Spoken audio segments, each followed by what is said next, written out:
Today, we are going to talk about triggers. I am Emily, our VP of Customer Success here at ProLine, and I'm happy to have you joining me today. Thanks so much.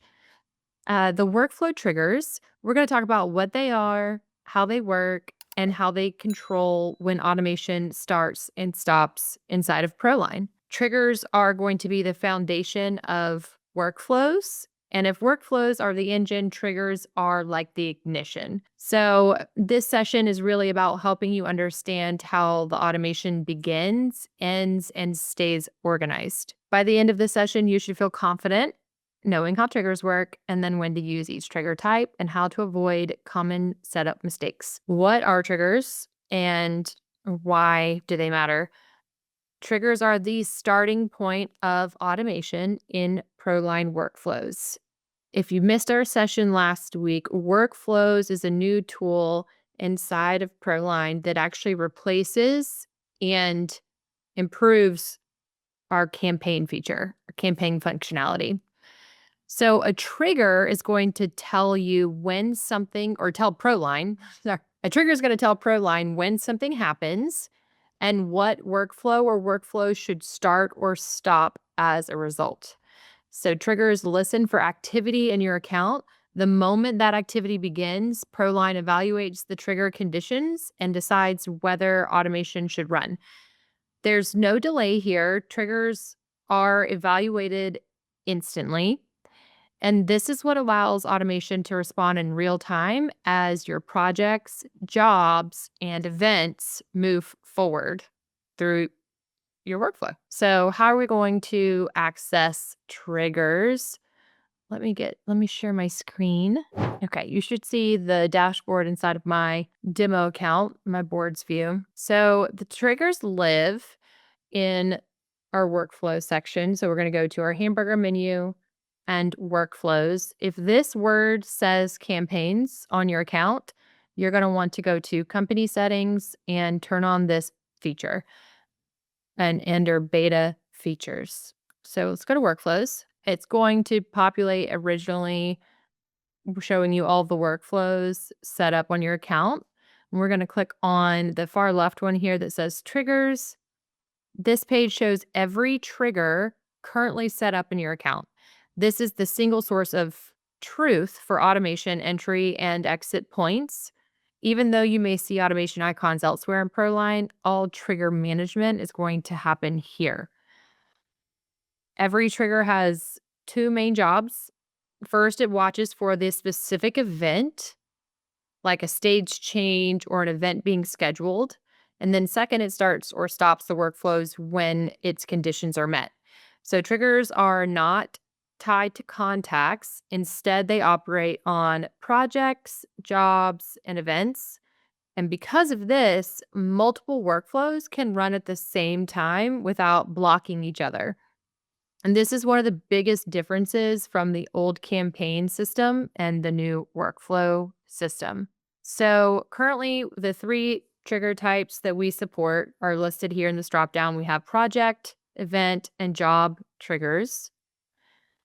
So a common use case is starting quote follow-ups when a project enters the quote sent stage. That stage change in that project we could have a trigger to start a certain workflow. We could stop sales automation when a project enters the one category. We could launch review requests when a project enters complete, just for example. So we can select a project stage trigger. Let's take a look at these.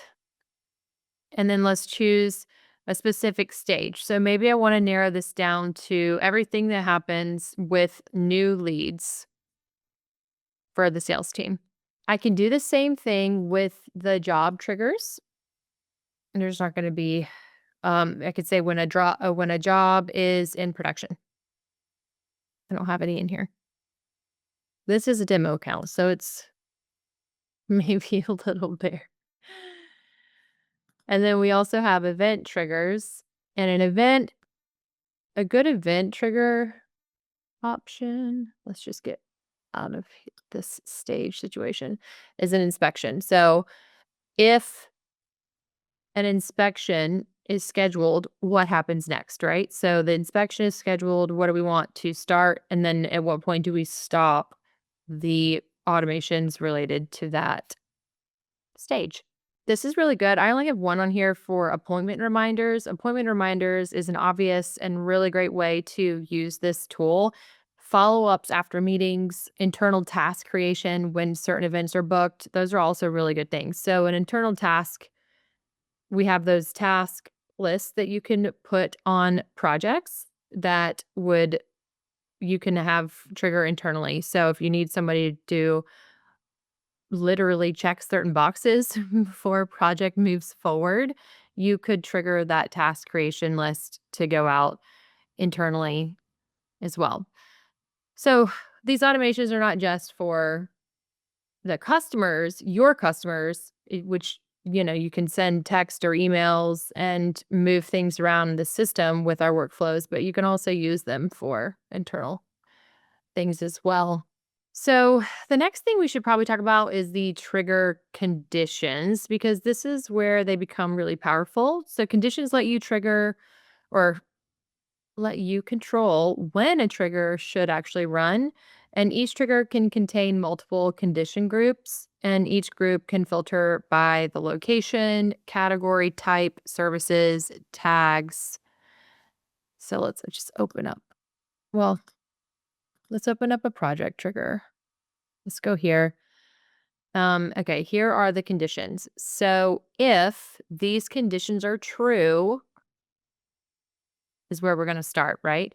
So I can choose if this is in my Atlanta office and the project category is residential and the project type is retail.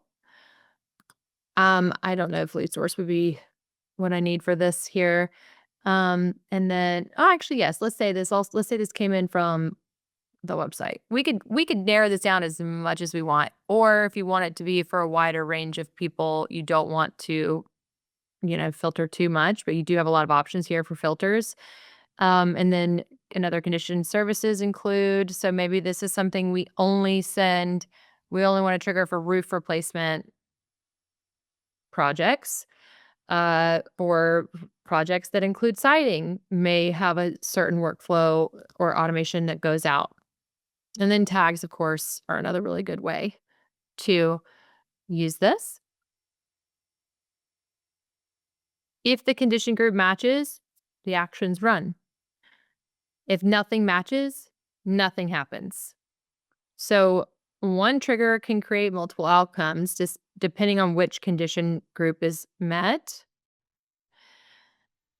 So a real world example is creating a project stage trigger for quote sent. Let's do that. Our project trigger, and then our project type. Let's see. I'm going to just create one.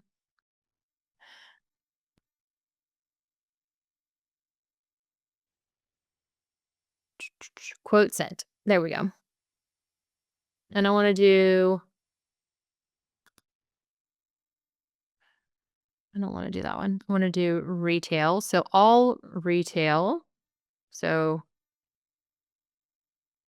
I want to start with if it's retail, I'm going to do one workflow. And then if they are, I'm going to do another group here.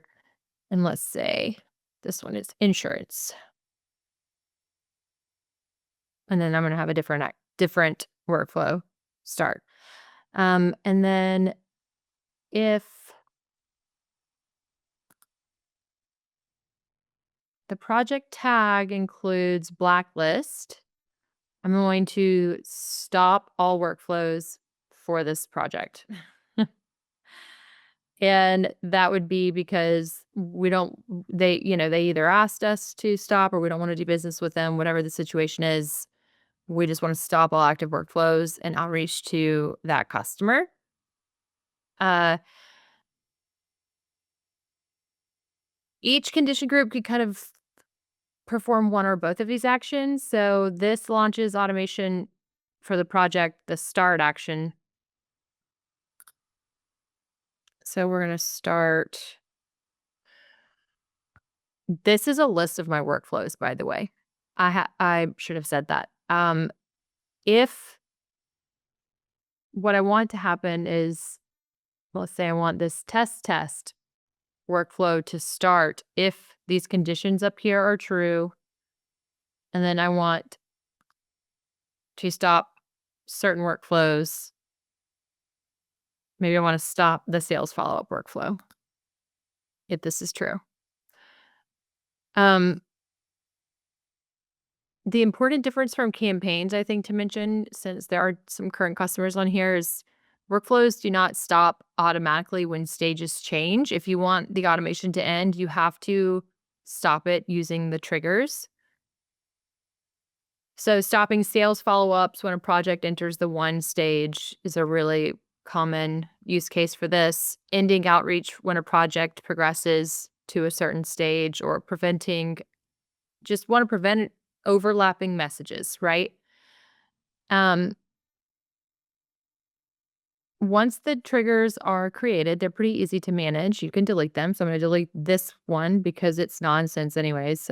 Delete this trigger, and it'll ask me again if I would like to delete it.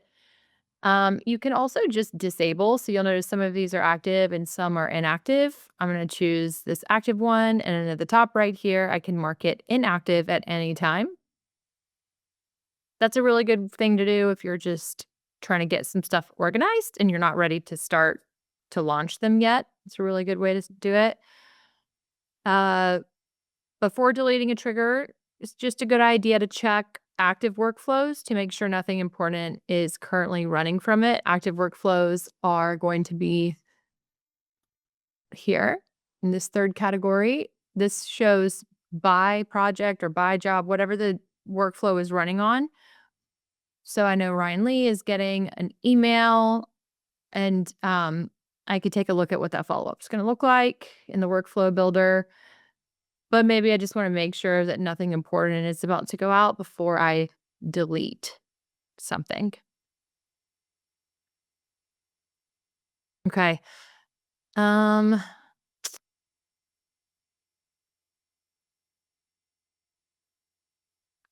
okay, let's go back to our project board so I can show you as well. Clicking these little gears are now going to take you to the workflows page when you have workflows turned on. So it's going to redirect you back here to the trigger page. Keep this setup centralized while still making automation easier. So you're no longer going to have that pop-up option to do it. And then if you click this little gear again, just triggers. So whether something's active or inactive, when you click that icon, it's going to take you over here to workflows as well. So from the menu or right there from your boards page. Uh, okay. Before we wrap up, here are a few best practices to remember. You're going to want to use condition groups instead of duplicate triggers. Oh, which if you saw in here, this is one condition group. And then I can add a condition group here. And that way it could have a workflow A and a workflow B in a certain filter without having too many triggers. Always stop workflows when they're no longer relevant. Plan for multiple workflows running at once. Go ahead and plan for that. Remember that trigger and workflow edits are not retroactive. So we can't go backwards in time and update your text and emails that already went to people. But anything moving forward is going to be impacted by these updates that you make. So triggers are what control when automation starts and stops in ProLine. And once they're set correctly, they just run automatically without manual intervention. When we talk about all of this logic, and I think I said this last time, but I just want to reiterate that think about this like you're passing a file around in your office, or, it goes from your admin's desk to the sales desk, and then it goes to billing. And, there are different events that happen and different follow-ups that happen and different stages that file, this project is in, and you're contacting certain people during these times. You have internal checklists that need to happen, and think of it more like what is your actual workflow in your company and your process. And that's what we're trying to take out of your head and put into the system so that we can automate it. They get that they get that message in their task list to make the phone call instead of a note on their desk, right? And a project moves from the you know, the sales desk to the production side of the house automatically because somebody signs a quote, right? So these are the things we want to help you do automatically in the system. Let me just see what questions we have before. Well, if you have any questions about triggers or you want help designing your automation logic, our support team is here to help you. There's so much to learn here and so many ways to use this. It's a pretty robust system, and I can't wait to get your feedback once you're in the weeds with it with us. I'll hang and just double check I don't have any questions, but I don't think I do. Oh, do you have anything we can use to help organize? Do you think we can use to help organize things to set up the automations? So I think the best way to do it is going to be using the filters. I would say, I'm trying to think when I'm looking at it, project stages. Yeah, using the project job or event type stage or filters are going to be probably your best bet when you're trying to keep these things organized. I don't know that I would look at all, you can look at all project triggers at one time, but to your point, there's a lot going on there. And that's also one of the reasons we like to use the conditional workflows and not have a different the conditional triggers instead of having a trigger for every single thing because I could create kind of a confusing situation if I have all of these triggers, too many triggers set up. And what I'm trying to say is when a lead comes in and I know that they're a retail customer versus an insurance customer, I will have one trigger and my condition will say, if they're retail, go this way. If they're insurance, go this way. And go this way means use this workflow or use that workflow. And that I think is like a really good one of the ways to think about this to keep it organized instead of it will still work, but you maybe don't want to have a trigger for retail and then a trigger for they're all I did say that I said that in a confusing way. A trigger just uses conditions to decide when to start or stop certain actions. So the conditions are going to be like tags or like a condition could be here, I'm going to share this again. So I'm in a trigger and then I have my conditions here. And what I'm trying to use this trigger for is like during the project stage appointment scheduled, if a project category is one of these things, or if a project type is one of these things, so on, then take the following action. So stop all workflows for the project could be one of the actions, or start a new workflow. Um, and that is what the conditions are for. I said that in a confusing way. Sorry about that. Do we have a form where we can lay out what we need and then just go to the UI to set it up? I don't think so. However, if you need a place to just sort of brain dump and get ideas, I think like setting up a support call is probably the best way to do that. And they can help you translate what you're trying to accomplish into the system. Well, if we don't have any other questions, I will let you guys go a few minutes early, but thanks again for hopping on. Talk soon.